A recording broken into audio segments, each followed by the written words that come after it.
Ahorita que no está viendo el mesero, le voy a echar un pelo a la sopa para no pagar la cuenta.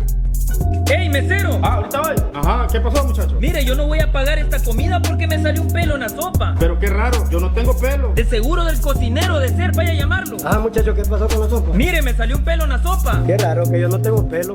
Pues ha de ser del otro cocinero, llámenlo. ¿Qué pasó con su sopa, muchacho? Otro pelón. De seguro este pelo del gerente ha de ser. Dime, ¿qué pasó?